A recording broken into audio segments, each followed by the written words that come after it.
execution of this budget was undertaken in circumstances like never before. We knew of calamities that have affected a country or a region within a country. But what we have endured with COVID-19 through 2020 is due three benefits. When it presented the budget, जो मैं budget प्रस्तुत कर रही हूँ 2020-21 का, हमने ये सोचा नहीं था कि ये जो आर्थिक व्यवस्था है वो उसमें इतनी अधिक मंदी होगी और अभूतपूर्व इस तरह की घटना घटेगी। हमने ये भी नहीं। Prime Minister announced the Pradhan Mantri Garib Kalyan Yojana, valued at 2.76 lakh crores, that provided free food grain to 800 million people, free cooking gas for 80 million families for months, and cash directly to over 400 million farmers, women, elderly, the poor, and the needy. Even as a large section of citizens stayed home, milk, vegetables, fruit suppliers, health and sanitary workers, truck drivers, railways and public transport workers, bank employees, electricity workers, annadatas, police, firemen and the armed forces all had to go about their work as normal, but with the additional anxiety of the virus hanging over them. We recognize this, and I think I speak on behalf of everybody in this august house when I express my heartfelt gratitude to these men and women for how they were able to carry out their work and duty to provide for the nation's basics over those crucial months. Speaker, sir, for public good, honorable members of parliament and members of legislative assemblies too offered their salaries. In May 2020, the government announced the Atmanirbhar Bharat package. To sustain the recovery further into the year, we also rolled out two more Atmanirbhar packages, 2 and 3. Total financial impact of all the Atmanirbhar Bharat packages, including measures taken by the RBI, was estimated to be about 27.1 lakh crores, which amounts to more than 13% of our GDP. As a government, we kept a watch on the situation and were proactive in our responses. The government, led by the Prime Minister, stretched its resources to deliver for most vulnerable sections of our society, the poorest of the poor, the Dalits, the tribals, the elderly, the migrant workers, and our children. The Pradhan Mantri Garib Kalyan Yojana, the 3 Atmanirbhar packages, and announcements made later were like 5 mini budgets in themselves.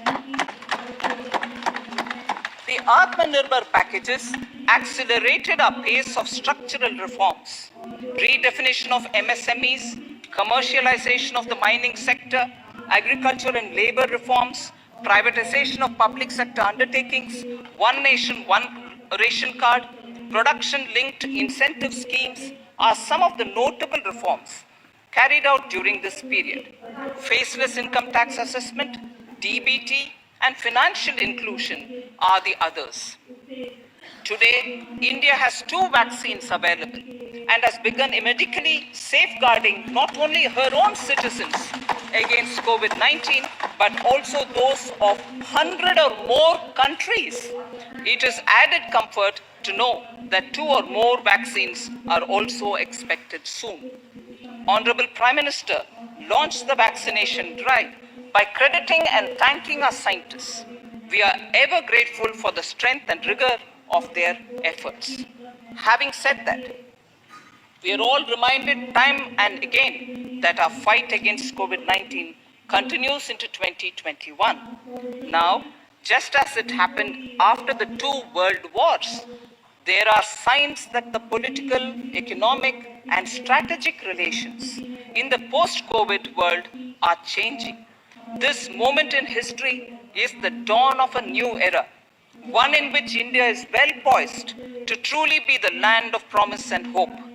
I borrow the words of Rabindranath Tagore: faith is the bird that feels the light and sings when the dawn is still dark.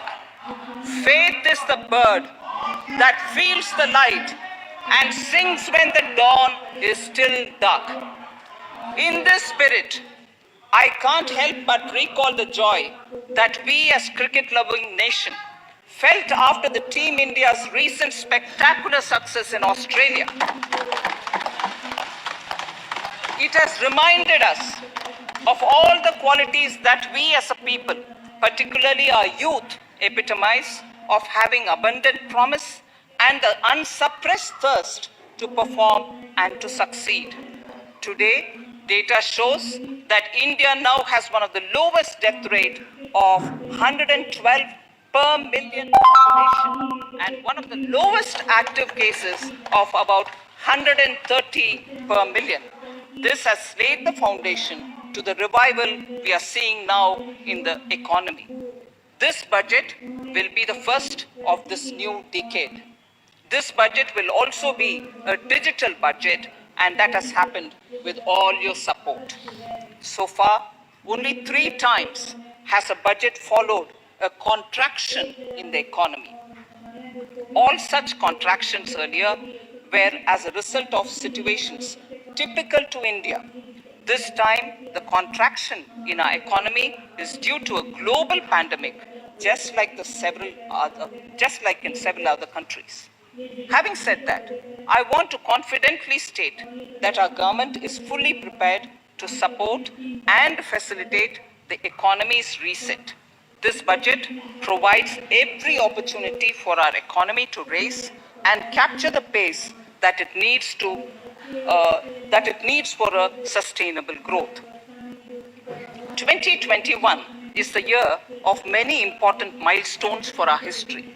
I mention a few of these. It is the 75th year of independence, 60 years of Goa's accession to India, 50 years of the 1971 India-Pakistan War. It will be the year of the 8th census of independent India. It will also be India's turn at the BRICS presidency, the year for our Chandrayaan-3 mission, and the Haridwar Mahakumbh.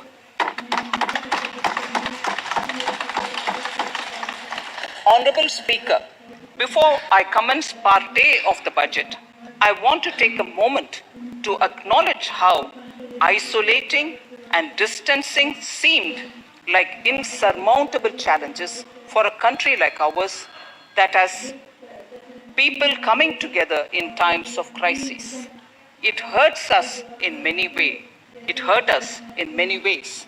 I bow my head in respect to every citizen for the endurance shown in facing what was an undeniably a tough year for all our physical and mental well-being.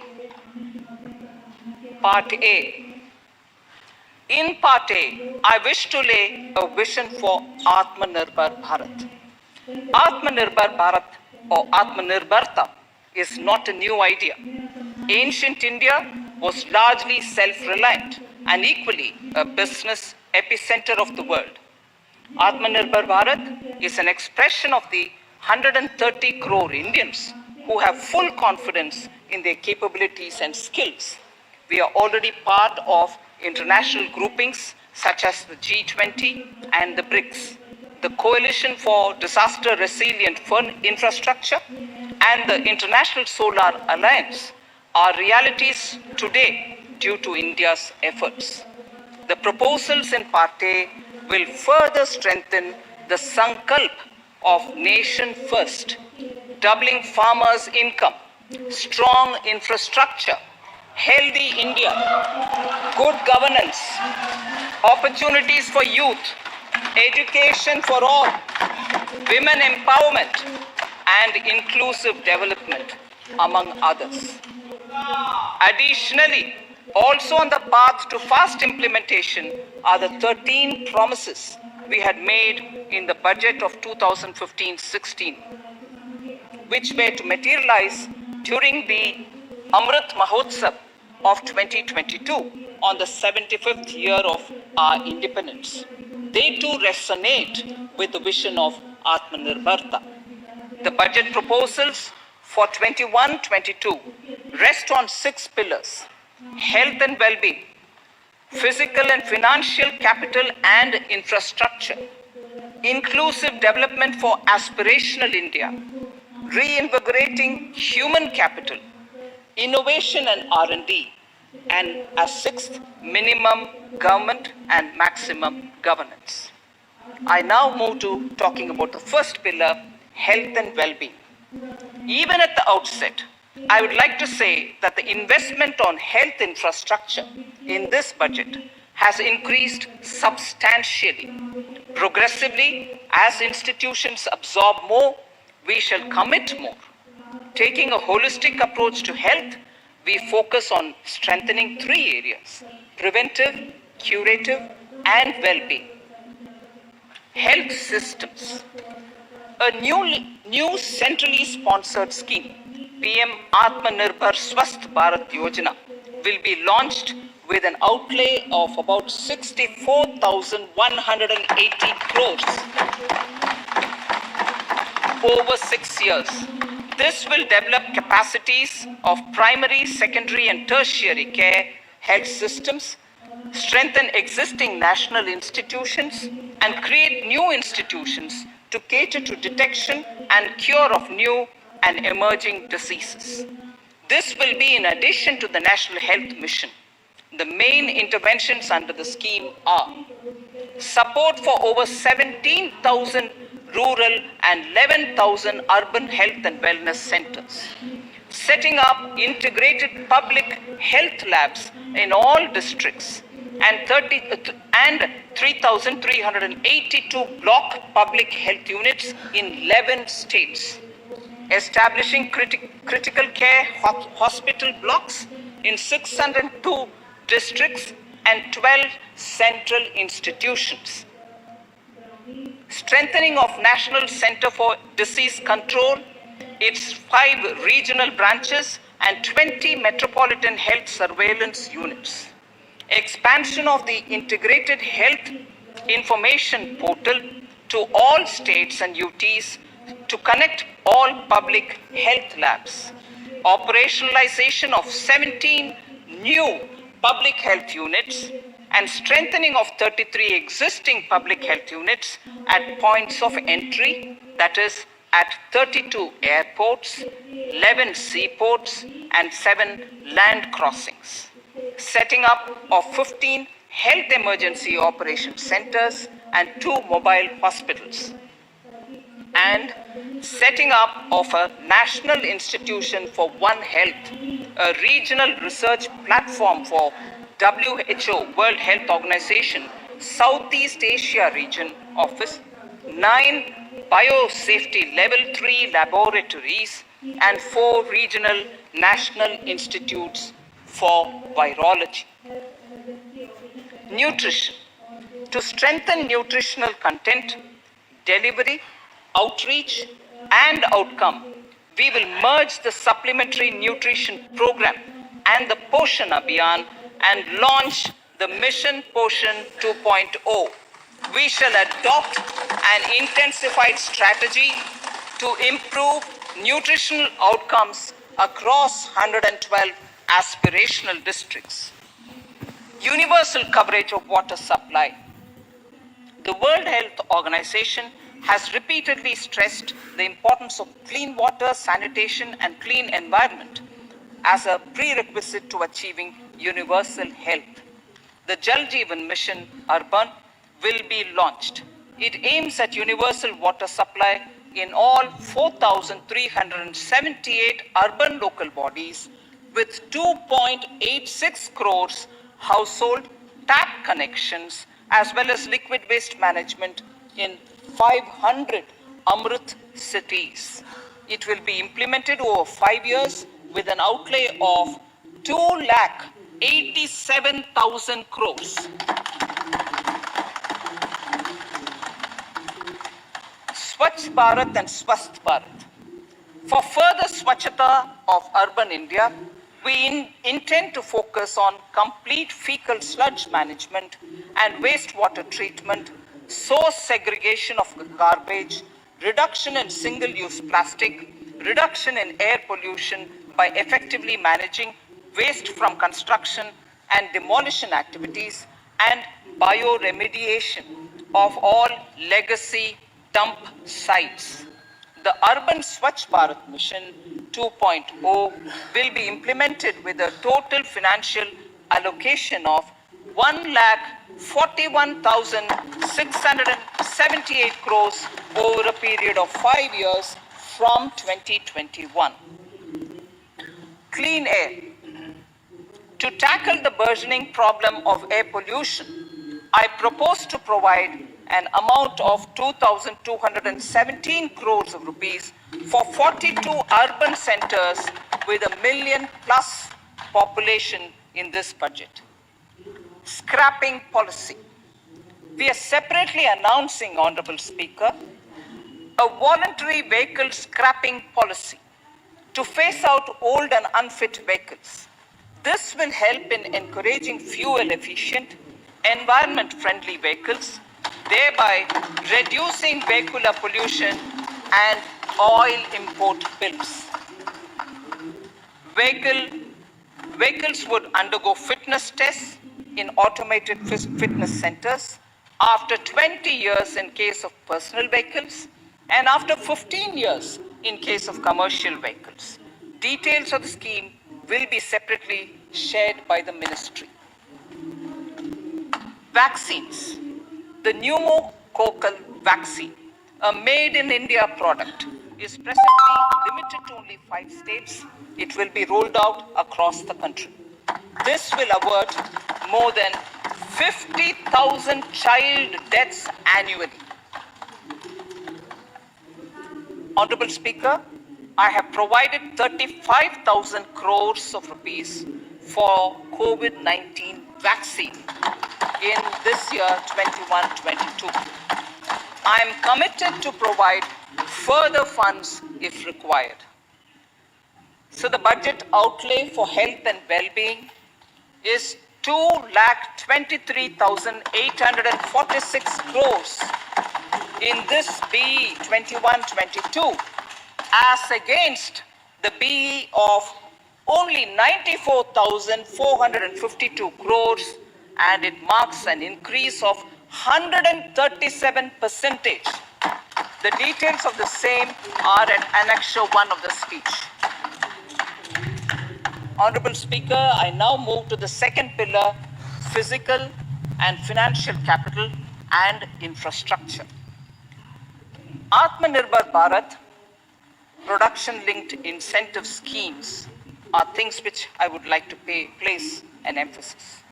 For a $5 trillion economy, our manufacturing sector has to grow in double digits on a sustained basis.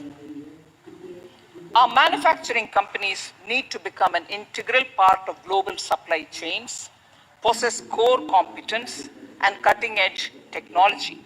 To achieve all of the above, PLI schemes to create manufacturing global champions for an Atmanirbhar Bharat have been announced for 13 sectors.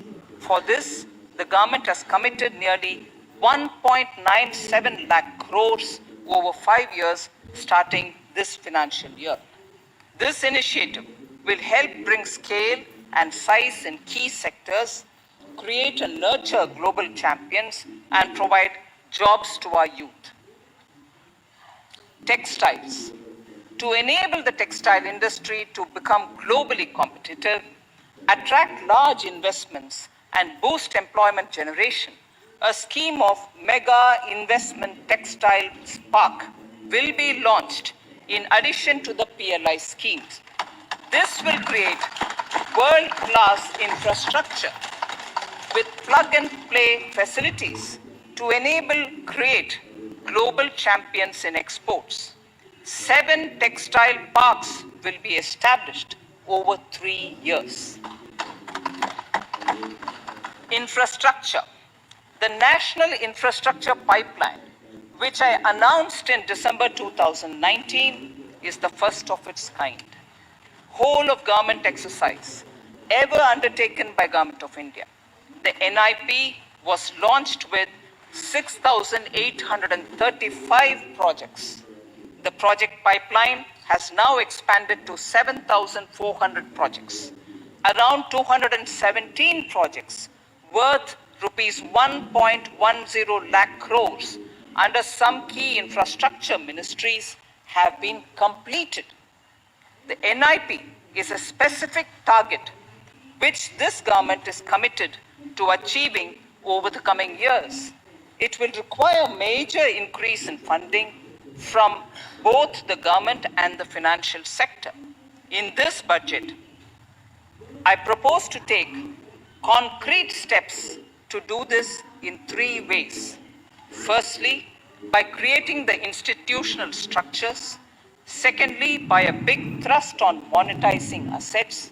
And thirdly, by enhancing the share of capital expenditure in central and state budgets. Infrastructure needs long-term debt financing. A professionally managed development financial institution is necessary to act as a provider, enabler, and catalyst for infrastructure financing. Accordingly, I shall introduce a bill to set up a development financial institution. I have provided a sum of 20,000 crore rupees to capitalize this institution. The ambition is to have a lending portfolio of at least 5 lakh crores for this DFI within 3 years' time. Debt financing of InvITs and rates by foreign portfolio investors will be enabled by making suitable amendments in the relevant legislations. This will further ease access of finance to InvITs and rates, thus augmenting funds for infrastructure and real estate sectors. Asset monetization. Monetizing operating public infrastructure. Monetizing operating public infrastructure assets is a very important financing option for new infrastructure construction. A national monetization pipeline of potential brownfield infrastructure assets will be launched. An asset monetization dashboard will also be created for tracking the progress and to provide visibility to investors. Some important measures in the direction of monetization are National Highways Authority of India and the PGCIL each have sponsored one InvIT that will attract international and institutional investors. 5 operational roads with an estimated enterprise value of 5,000 crore rupees are being transferred to the NHAI InvIT. Similarly, transmission assets of value 7,000 crores will be transferred to the PGCIL InvIT. Railways will monetize dedicated freight corridor assets for operations and maintenance after commissioning. The next lot of airports will be monetized for operations and management concessions. Other core infrastructure assets that will be rolled out under the asset monetization programs are NHAI operational toll roads, 2 transmission assets of PGCL, 3 oil and gas pipelines of GAIL, Gas Authority of India Limited, IOCL and HPCL, airports, Authority of India airports in tier 2 and 3 cities, other railway infrastructure assets, warehousing assets of CPSE such as the Central Warehousing Corporation and NAFED among others, and sports stadiums. Sharp increase in capital budget. In the BE 2020-21, we had provided for 4.12 lakh crores for capital expenditure. It was our effort that in spite of resource crunch, we should spend more on capital, and we are likely to end this year at around 4.39 lakh crores, which I have provided in the RE of 2020-2021. For 21-22, I propose a sharp increase in capital expenditure and thus have provided 5.54 lakh crores, which is 34.5% more than the BE of 2020-2021. Of this, I have kept a sum of more than 44,000 crores in the budget head of the Department of Economic Affairs to be provided for projects, programs, or departments that show good progress in capital expenditure and are in need of further funds. Over and above this expenditure, we would also be providing more than 2 lakh crores to states and autonomous bodies for their capital expenditure. We will also work out specific mechanisms to nudge states to spend more of their budget on creation of infrastructure.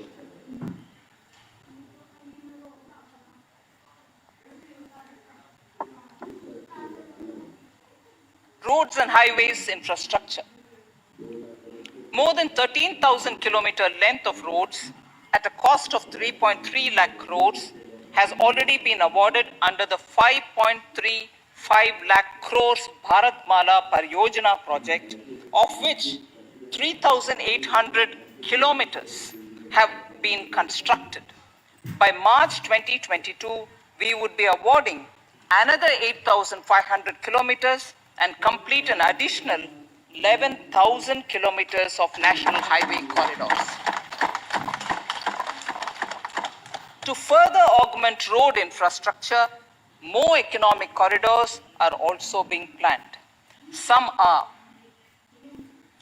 3,500 kilometers of national highway works in the state of Tamil Nadu at an investment of 1.03 lakh crores. These include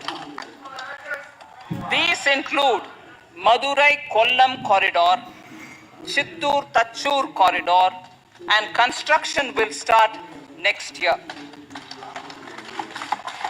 Second, 1,100 kilometers of national highway works in the state of Kerala at an investment of 65,000 crores, including 600 kilometer section of Mumbai-Kanyakumari corridor in Kerala. Third, 675 kilometer of highway works in the state of West Bengal at a cost of 25,000 crores, including upgradation of existing road Kolkata-Siliguri.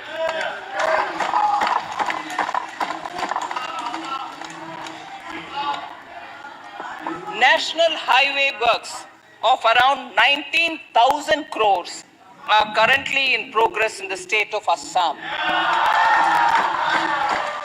Further works of more than 34,000 crores covering more than 1,300 kilometers of national highways will be undertaken in the state in the coming 3 years. Some of the flagship corridors and other important projects that would see considerable activity in 2021-22 are in Annexure 2 to my speech. I am also providing an enhanced outlay of 1,18,101 crores for Ministry of Road Transport and Highways, of which 1,08,230 crores is for capital, the highest ever provided. Railway infrastructure. Honorable Speaker, sir, Indian Railways have prepared a National Rail Plan for India 2030. The plan is to create a future-ready railway system by 2030. Bringing down the logistic costs for an industry is at the core of our strategy to enable Make in India. It is expected that Western Dedicated Freight Corridor and Eastern Dedicated Freight Corridor will be commissioned by June 2022. The following additional initiatives are also proposed. The Sonnagar Gomo sections, 263 kilometers of Eastern Dedicated Freight Corridor, will be taken up in PPP mode in this year itself. Gomo Dankuni section of 274.3 kilometers will be also taken up shortly in short succession. We will undertake future dedicated freight corridor projects, namely East Coast Corridor from Kharagpur to Vijayawada, East-West Corridor from Bhusaval to Kharagpur to Dankuni, and North-South Corridor from Itarsi to Vijayawada. Detailed project reports will be undertaken in the first phase. Broad gauge route kilometers, RKM as they refer to, electrified is expected to reach 46,000 kilometers, 46,000 RKMs. That is 72% by end of 2021 from 41,548 RKMs on 1st October 2020. 100% electrification of broad gauge routes will be completed by December 2023. For passenger convenience and safety, the following measures are being proposed. We will introduce the aesthetically designed Vista Dome LHB coach on tourist routes to give better travel experience to passengers. The safety measures undertaken in the past few years have borne results. To further strengthen this effort, high-density network and highly utilized network routes of Indian Railways will be provided with an indigenously developed automatic train protection system that eliminates train collision due to human error. I am providing a record sum of 1,10,055 crores for railways, of which 1,07,100 crores is for capital expenditure only. Urban infrastructure. We will work towards raising the share of public transport in urban areas through expansion of metro rail networks and augmentation of city bus services. A new scheme will be launched at a cost of 18,000 crores to support augmentation of public bus transport services.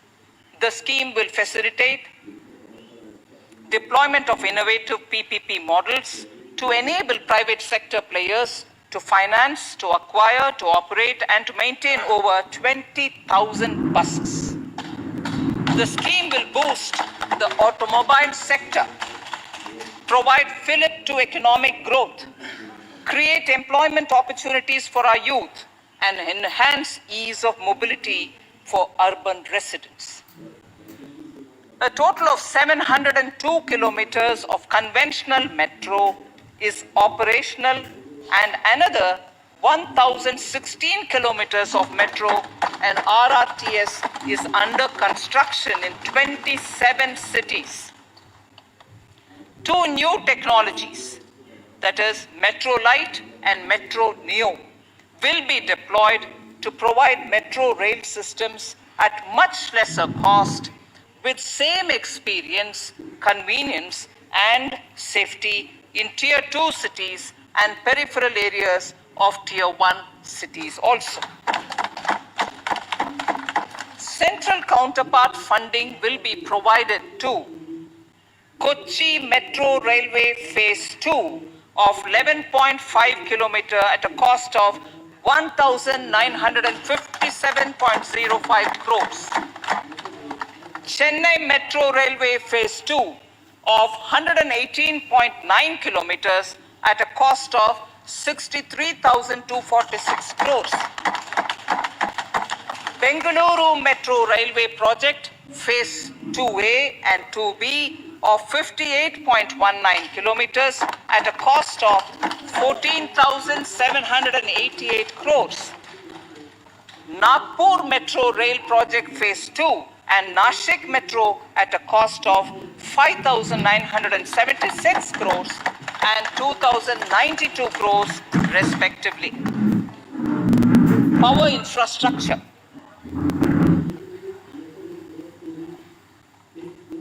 The past 6 years have seen a number of reforms and achievements in power sector. We have added 139 gigawatts of installed capacity, connected an additional 2.8 crore households, and added 1.41 lakh circuit kilometers of transmission lines. The distribution companies across the country are monopolies, either government or private. There is a need to provide choice to the consumers by promoting competition. A framework will be put in place to give consumers alternatives to choose from among more than one distribution companies. I read that sentence again. A framework will be put in place to give consumers alternatives to choose from among more than one distribution company. The viability of distribution companies is a serious concern. A revamped, reforms-based, result-linked power distribution sector scheme will be launched with an outlay of 3,05,984 crores over 5 years. The scheme will provide assistance to DISCOMs for infrastructure creation, including prepaid smart metering, feeder separation, upgradation of systems, etc., tied to financial improvements. Prime Minister, while speaking at the third Reinvestment Conference in November 2020, had announced plans to launch a comprehensive national hydrogen energy mission. It is now proposed to launch a hydrogen energy mission in 2021-22 for generating hydrogen from green power sources. Ports, shipping and waterways. Major ports will be moving from managing their operational services on their own to a model where a private partner will manage it for them. For the purpose, 7 projects worth more than 2,000 crores will be offered by the major ports on private-public partnership mode in FY 21-22. A scheme for promoting flagging of merchant ships in India will be launched by providing subsidy support to Indian shipping companies in global tenders floated by ministries and CPSCs. An amount of 1,624 crores will be provided over 5 years. This initiative will enable greater training and employment opportunities for Indian seafarers, besides enhancing Indian companies' share in global shipping. India has enacted Recycling of Ships Act in 2019 and acceded to the Hong Kong International Convention. Around 90 ship recycling yards at Alang in Gujarat have already achieved HKC compliant certificates. Efforts will be made to bring more ships to India from Europe and Japan.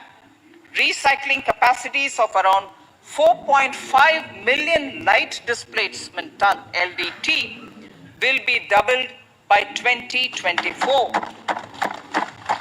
This is expected to generate an additional 1.5 lakh jobs for our youth. Petroleum and natural gas.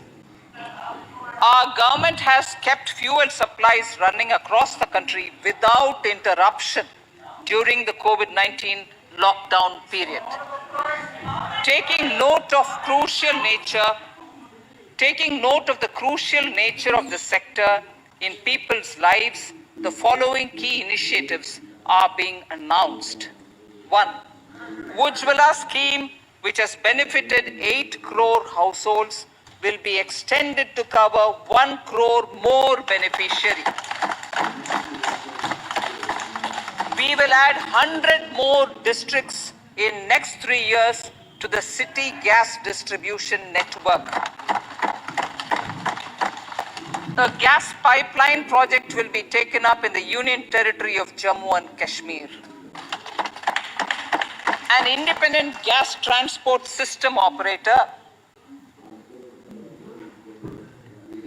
will be set up for facilitation and coordination of booking of common carrier capacity in all natural gas pipelines on a non-discriminatory open access basis.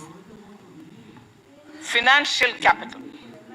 I propose to consolidate the provisions of the SEBI Act 1992, Depositories Act 1996, Securities Contracts Regulation Act 1956, and Government Securities Act 2007 into a rationalized single Securities Markets Code. The government would support the development of a world-class fintech hub at the GIFT IFSC.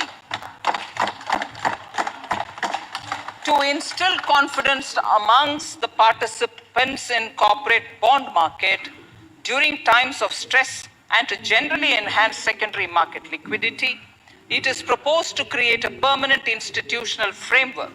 The proposed body would purchase investment-grade debt securities both in the stressed and normal times and help in the development of the bond market. In the budget 2018-19, government had announced its intent to establish a system of regulated gold exchanges in the country. For the purpose, SEBI will be notified as the regulator, and Warehousing Development and Regulatory Authority will be strengthened to set up a commodity market ecosystem arrangement, including vaulting, assaying, logistics, etc., in addition to warehousing. Towards investor protection, I propose to introduce an investor charter as a right of all financial investors across all financial products. To give a further boost to the non-conventional energy sector, I propose to provide additional capital infusion of 1,000 crores to Solar Energy Corporation of India and 1,500 crores to Indian Renewable Energy Development Agency.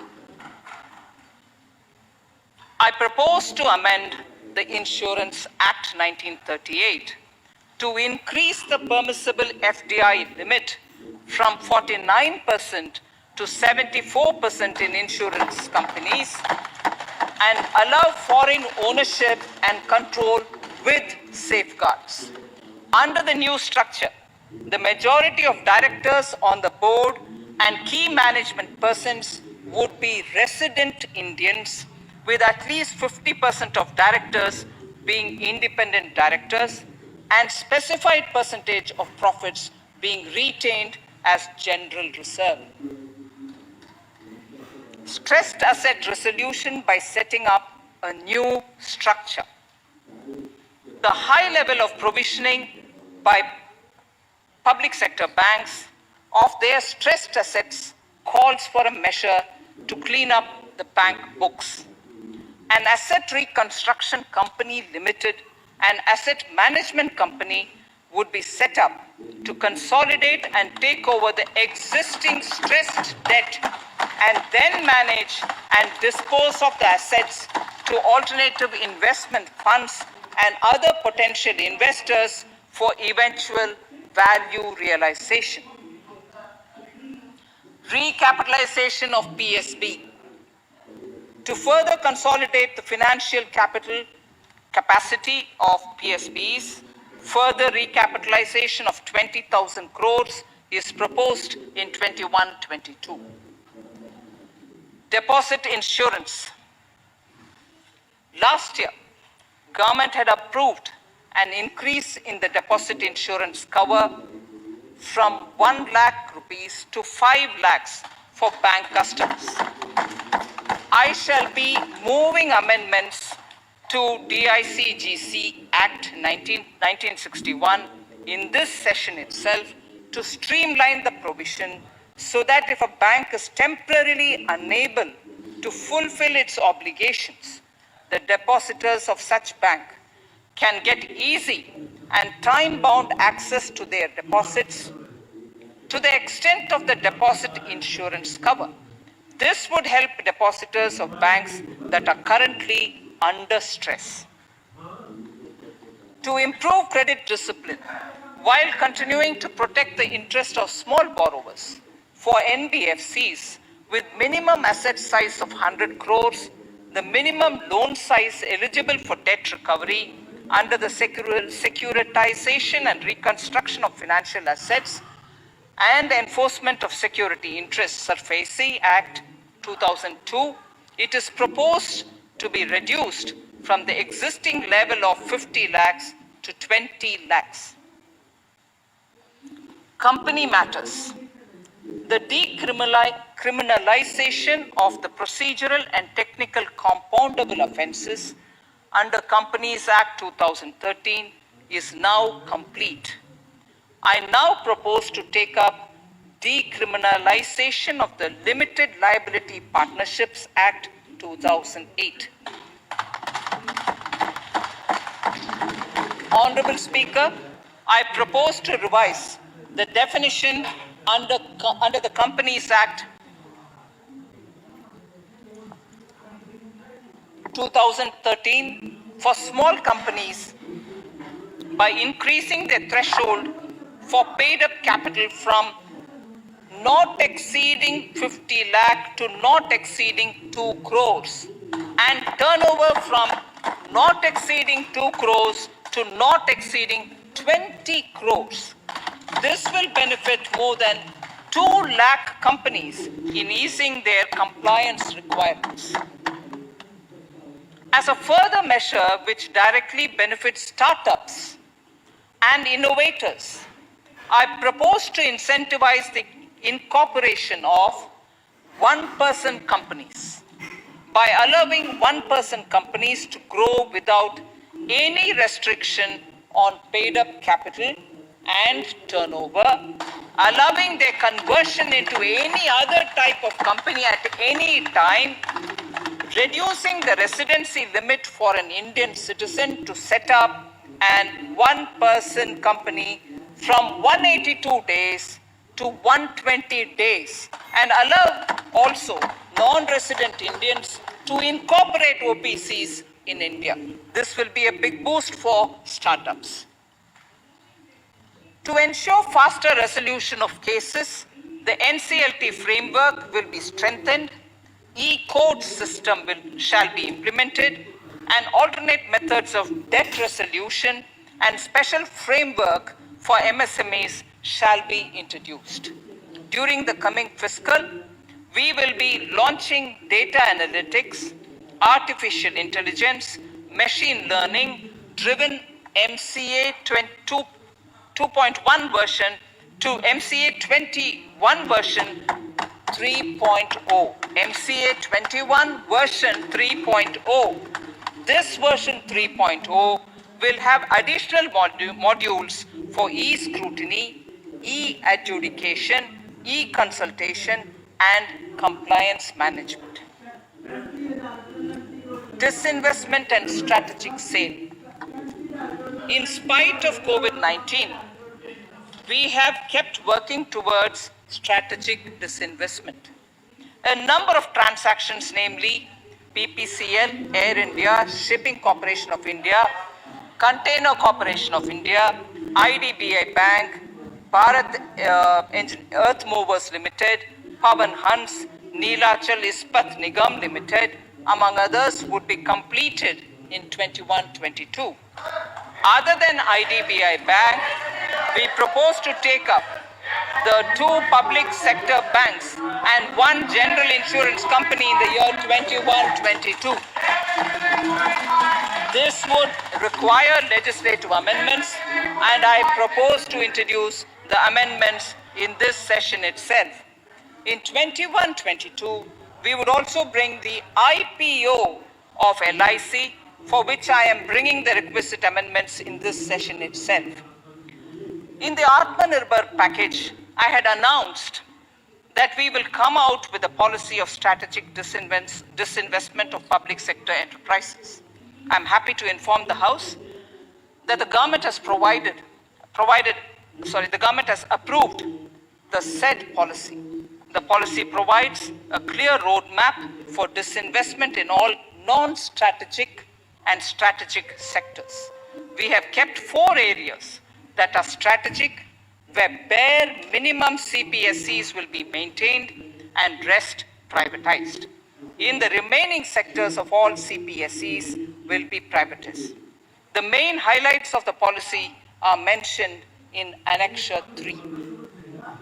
To fast forward the disinvestment policy, I'm asking NITI to work out on the next list of center public sector companies that would be taken up for strategic disinvestment. To similarly incentivize states to take to disinvestment of their public sector companies, we will work out an incentive package of central funds to states. Idle assets will not contribute to Atmanirbhar Bharat. The non-core assets largely consist of surplus land with government ministries and departments and public sector enterprises. Monetizing of land can either be by way of direct sale or concession or by similar means.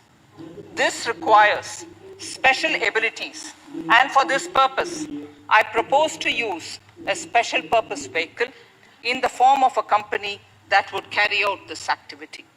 In order to ensure timely completion of closure of sick or loss-making CPSCs, we will introduce a revised mechanism that will ensure timely closure of such units. I have estimated 1,75,000 crores as receipts from disinvestment in BE 21-22.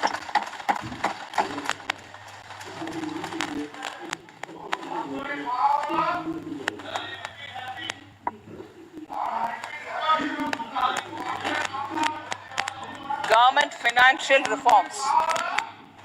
Under the Treasury Single Account, the TSA system, autonomous bodies directly draw funds from the government's account at the time of actual expenditure, saving interest costs.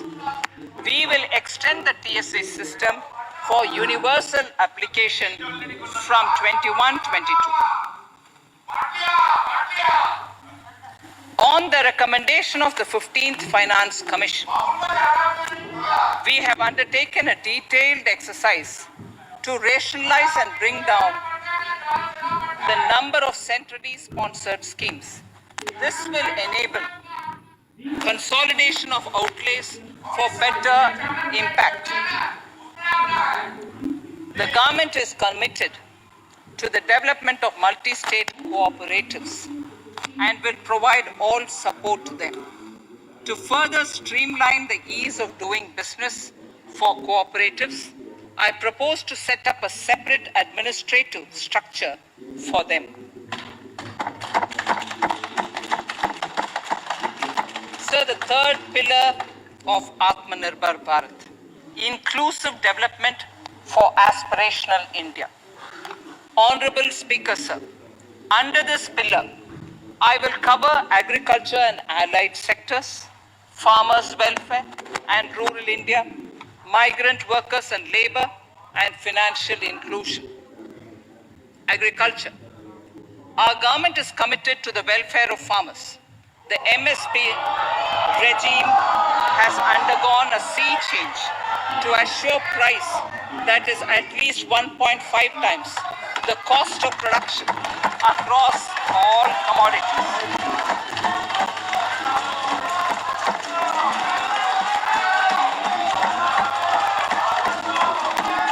The procurement has also continued to increase at a steady pace.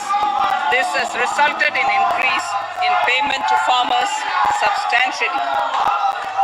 In case of wheat, a total amount paid to farmers in 2013-14. Honorable Speaker, sir, the data that I give now is important for all honorable members to kindly hear. In case of wheat, the total amount paid to farmers in 2013-14 was 33,874 crores. In 2019-20, it was 62,802 crores. And even better, Honorable Speaker, in 2020-2021, this amount paid to farmers was 75,060 crores.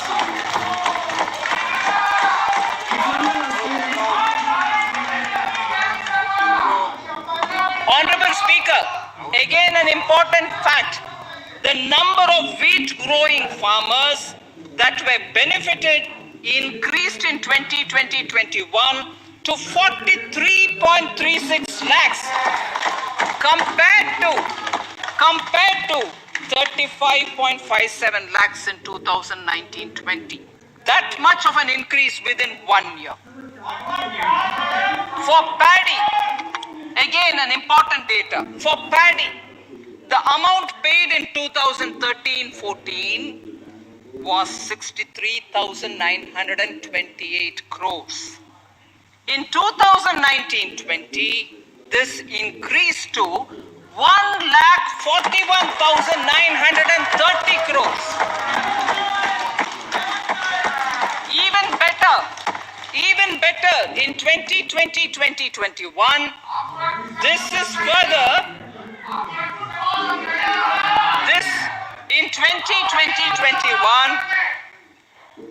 In 2020-21, this is further estimated, and I'm saying this is further estimated because the procurement is ongoing, and therefore I can't give you the final figure. This is further estimated to increase to 1,72,752 crores.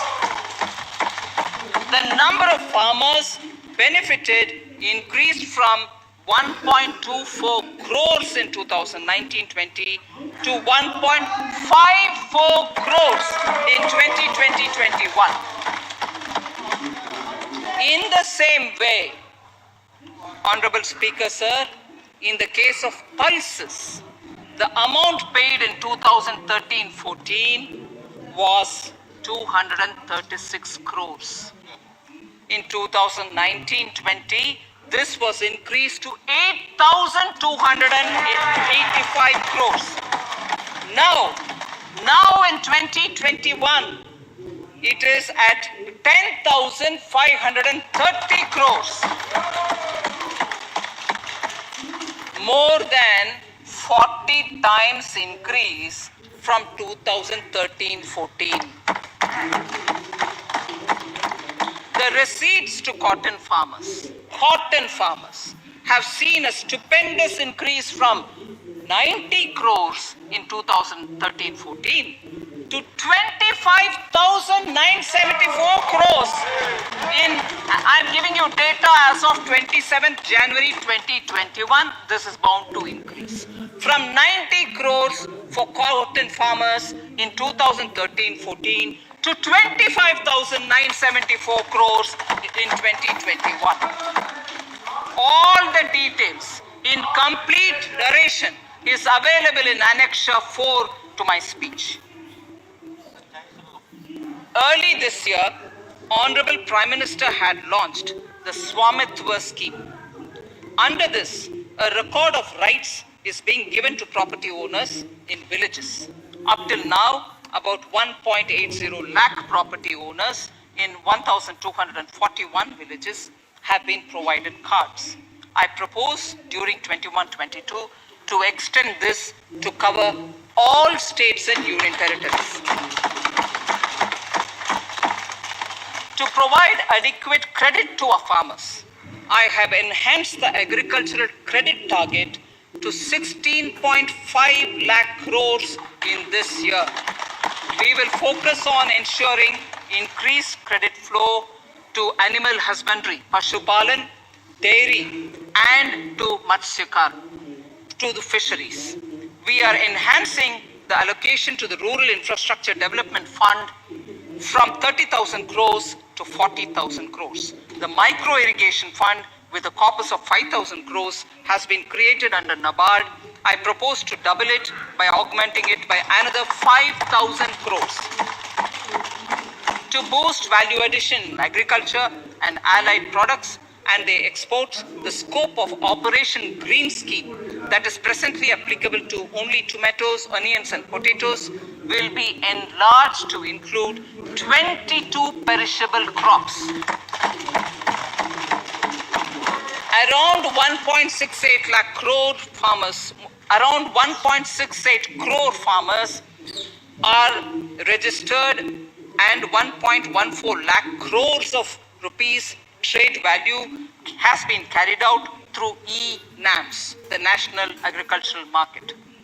Keeping in view the transparency and the competitiveness that e-NAM has brought into the agricultural market, 1,000 more mandis will be integrated with e-NAM.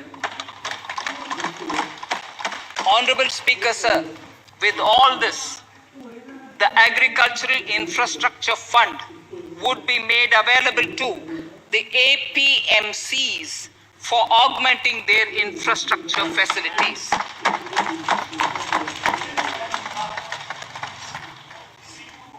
Fisheries. I am proposing substantial investments in the development of modern fishing harbors and fish landing centers. To start with, 5 major fishing harbors, Kochi, Chennai, Visakhapatnam, Paradip, and Petua Ghat, will be developed as hubs for economic activity. We will also develop inland fishing harbors and fish landing centers along the banks of rivers and waterways. Seaweed farming is an emerging sector with potential to transform the lives of coastal communities. It will provide large-scale employment and additional incomes. To promote seaweed farming and cultivation, I propose a multi-purpose seaweed park to be established in Tamil Nadu. Migrant workers and laborers. We have launched the One Nation, One Ration card scheme through which beneficiaries can claim their rations anywhere in the country. Migrant workers in particular benefit from the scheme. Those staying away from their families can partially claim their ration where they are stationed, while their family in their native places can claim the rest. I am happy to inform you that One Nation, One Ration card plan is under implementation by 32 states and union territories, reaching about 69 crore beneficiaries. That's a total of 86% beneficiaries covered. The remaining 4 states and UTs will be integrated in the next few months. To further extend our efforts towards the unorganized labor force, migrant workers in particular, I propose to launch a portal that will collect relevant information on gig workers, building and construction workers, among others. This will help formulate health, housing, skill, insurance, credit, and food schemes for all migrant workers. We will conclude a process that began 20 years ago with the implementation of the 4 labor codes. For the first time globally, social security benefits will be extended to gig and platform workers.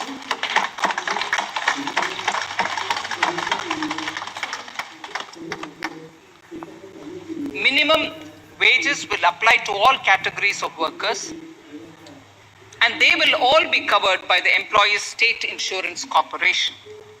Women will be allowed to work in all categories and also in the night shifts with adequate protection. At the same time, compliance burden on employers will be reduced with a single registration and licensing and online returns. Financial inclusion. To further facilitate credit flow under the scheme of Stand Up India for the scheduled castes and scheduled tribes and also women, I propose to reduce the margin money requirement from 25% to 15% only, and to also include loans for activities in allied sectors in allied activities in agriculture. We have taken a number of steps to support the MSME sector. In this budget, I have provided 15,700 crores to this sector, more than double of the last year's fee. Honorable Speaker, sir, I now go to the fourth pillar, reinvigorating human capital. The national education policy announced recently has had good reception. In school education, more than 15,000 schools will be qualitatively strengthened to include all components of the national education policy. They shall emerge as exemplar schools in their regions, hand-holding and mentoring other schools to achieve the ideals of policy. 100 new Sainik schools will be set up in partnership with NGOs, private schools, and states. Higher education. In budget 2019-20, I had mentioned about the setting up of a higher education commission in India. We would be introducing the legislation this year to implement the same. It will be an umbrella body having 4 separate vehicles for standard setting, accreditation, regulation, and funding. Many of our cities have various institutions, universities, and colleges supported by the Government of India. Hyderabad, for example, has about 40 major institutions. In 9 such cities, we will create a formal umbrella structure so that these institutions can have better synergy while also retaining their internal autonomy. A glue grant will be set aside for this purpose. For accessible higher education in Ladakh, I propose to set up a central university in Leh.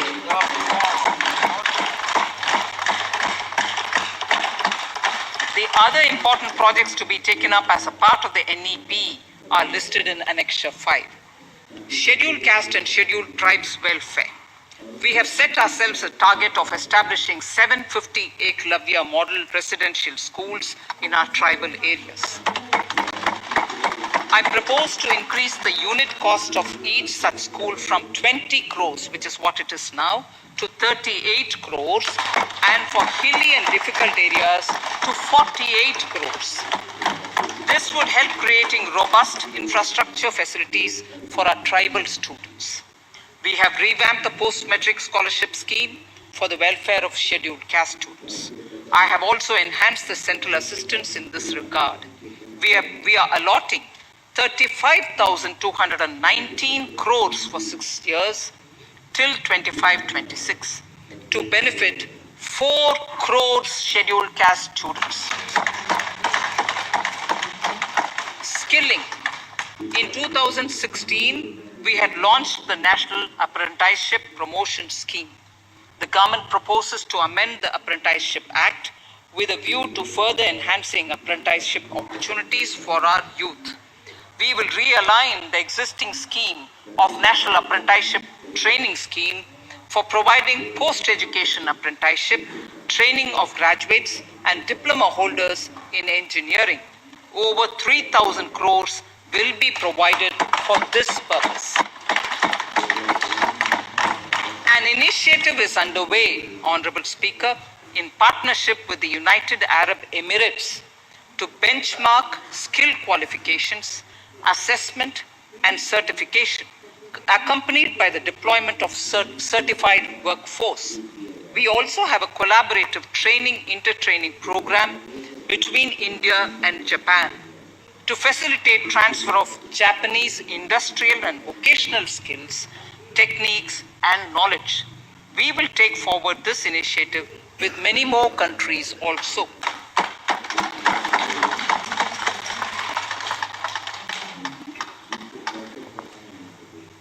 Innovation and R&D. In my budget speech of 2019, I had announced the National Research Foundation. We have now worked out the modalities, and the NRF outlay will be of 50,000 crores over 5 years. It will ensure that the overall research ecosystem in the country is strengthened with focus on identified national priority thrust areas. There has been a manifold increase in digital payments in the recent past. To give a further boost to digital transactions, I earmarked 1,500 crores for a proposed scheme that will provide financial incentive to promote digital mode of payment.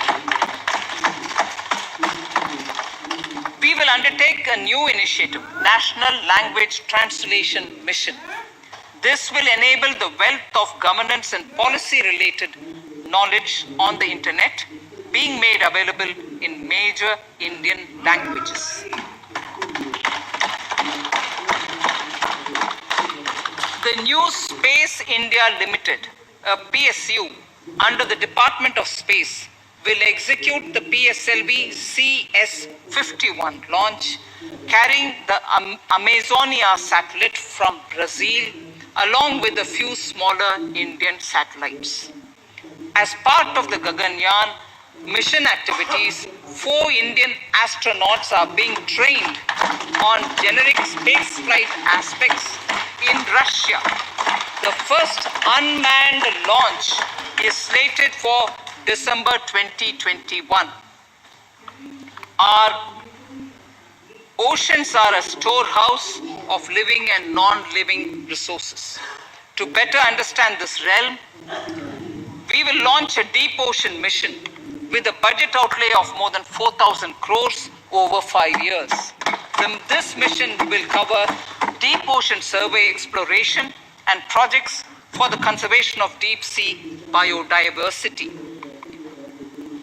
I come to the 6th pillar, Honorable Speaker, minimum government, maximum governance.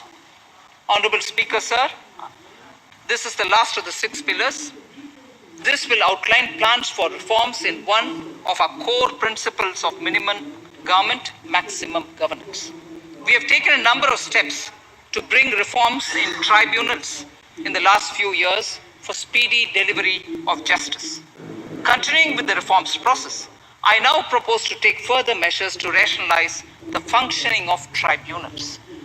We have introduced the National Commission for Allied Healthcare Professionals Bill in Parliament. National Commission for Allied Healthcare Professionals Bill in the Parliament, with a view to ensure transparent and efficient regulation of 56 allied healthcare professionals. Additionally, to bring about transparency, efficiency, and governance reforms in the nursing profession, the National Nursing and Midwifery Commission Bill will be introduced by the government for passing. To have ease of doing business for those who deal with government or CPSEs and carry out contracts, I propose to set up a conciliation mechanism and mandated its use for quick resolution of contractual disputes. This will instill confidence in private investors and contractors. Honorable Speaker, sir, the forthcoming census could be the first digital census in the history of India.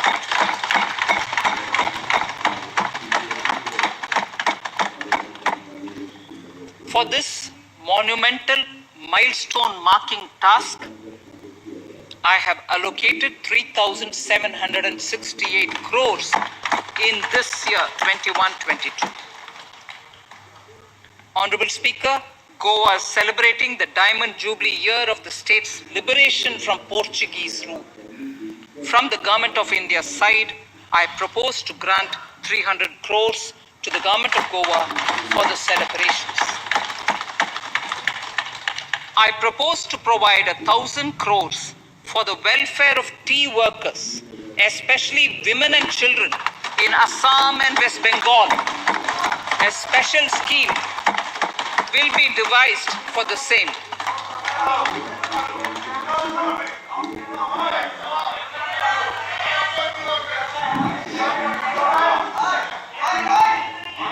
Fiscal position.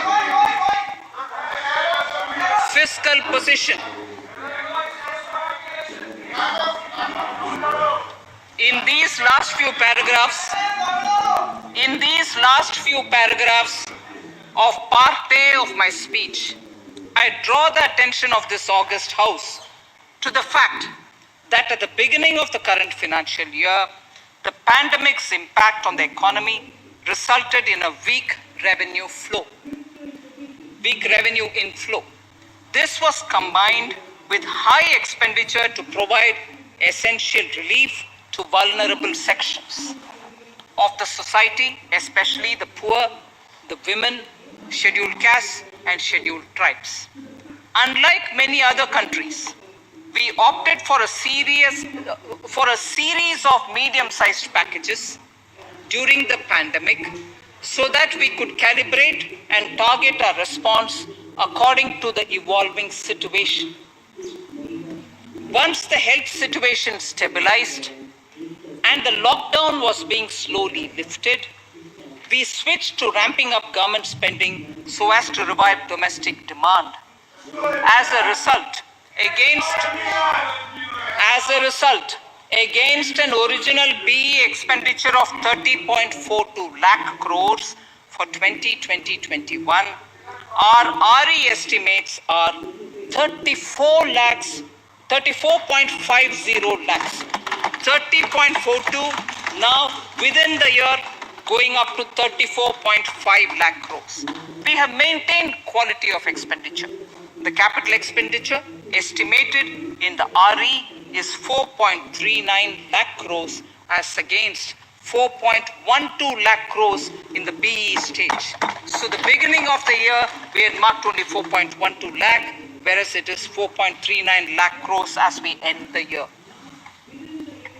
Fiscal deficit in RE 2020-2021 is pegged at 9.5% of the GDP. Fiscal deficit in RE 2020 to 2021 is pegged at 9.5% of GDP. We have funded this through government borrowings, multilateral borrowings, small saving funds, and short-term borrowings. We would need another 80,000 crores, for which we would be approaching the market in these 2 months. We would be needing another 80,000 crores, for which we would be approaching the markets in these 2 months. To ensure that the economy is given the required push, our BE estimates for expenditure in 21-22 are 34.83 lakh crores. This includes 5.54 lakh crores as capital expenditure, an increase of 34.5% over the BE figure of 2020-2021. The fiscal deficit in BE 21-22 is estimated to be 6.8% of the GDP. The gross borrowing from the market for the next year would be around 12 lakh crores. We plan to continue with our path of fiscal consolidation and intend to reach the fiscal deficit level below 4.5% of the GDP by 2025-2026, with a fairly steady decline over the period. We hope to achieve the consolidation by first increasing the buoyancy of tax revenue through improved compliance, and secondly, by increased receipts from monetization of assets, including public sector enterprises and land.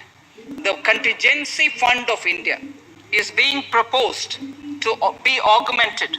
The Contingency Fund of India is being proposed to be augmented from 500 crores to 30,000 crores through finance bill. In accordance with the views of the 15th Finance Commission, we are allowing a normal ceiling of net borrowing for the states at 4% of GSDP for the year 21-22. A portion of this ceiling will be earmarked to be spent on incremental capital expenditure. Additional borrowing ceiling of 0.5% of the GSDP will also be provided subject to conditions. States will be expected to reach a fiscal deficit of 3% of GSDP by 2023-24 as recommended by the 15th Finance Commission. In the July 2019-20 budget, I introduced the Statement 27 on extra budgetary resources. It disclosed the borrowings of the government agencies that went towards funding Government of India schemes and whose repayment burden was on the government. In my 2020-21 budget, I enhanced the scope and coverage of that statement by including the loans provided by government to the FCI, the Food Corporation of India. Taking a step further in this direction, I propose to discontinue the NSSF loan to FCI for food subsidy, and accordingly, budget provisions have been made in RE 2020-21 and in the BE 2021-22. The extra budgetary resource details are at Annexure 6. We know that the FRBM Act mandates fiscal deficit of 3% of GDP to be achieved by 31st March 2020-2021. The effect of this year's unforeseen and unprecedented circumstances has necessitated the submission of a deviation statement under sections 4 of subclause 5 and section 7 subclause 3b of the FRBM Act, which I am laying on the table of the House as part of the FRBM documents. Towards achieving central government fiscal deficit along the broad path that I have already indicated, I will be introducing an amendment to the FRBM Act. Honorable Speaker, on the 9th of December 2020, the 15th Finance Commission submitted its final report covering the period 2021 to 2026 to the Rashtrapati Ji. The government has laid the Commission's report along with the explanatory memorandum in the Parliament, retaining the vertical shares of the states at 41%. We recognize our commitment to fiscal federalism and propose, therefore, to adhere to this recommendation. Jammu and Kashmir in the 14th Finance Commission was entitled to get devolution being a state. Now the funds of the UTs of Jammu Kashmir and Ladakh would be provided by the centre.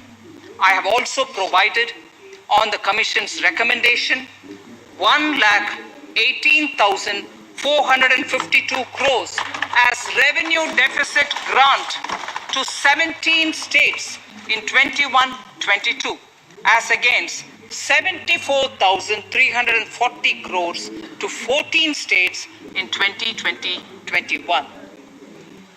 Honorable Speaker, I would now move to Part B of my speech.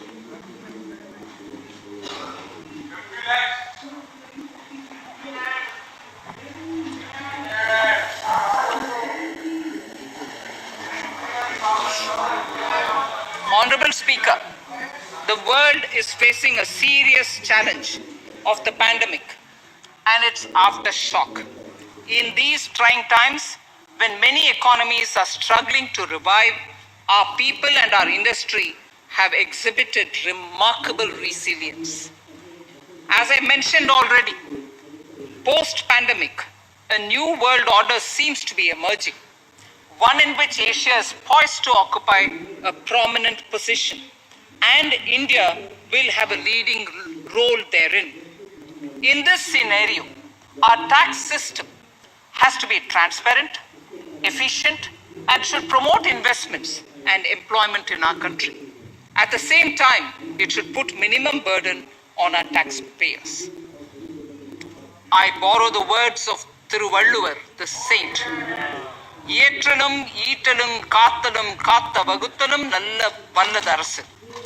A king or a ruler is the one who creates and acquires wealth, protects and distributes it for common good. Tirukkural. Direct tax proposals. Keeping this in mind, the words of Tirukkural, our government introduced a series of reforms in the direct tax system for the benefit of our taxpayers and economy. Few months prior to the pandemic, in order to attract investments, we slashed our corporate tax rate to make it among the lowest in the world. The dividend distribution tax too was abolished. The burden of taxation on small taxpayers was eased by increasing rebates.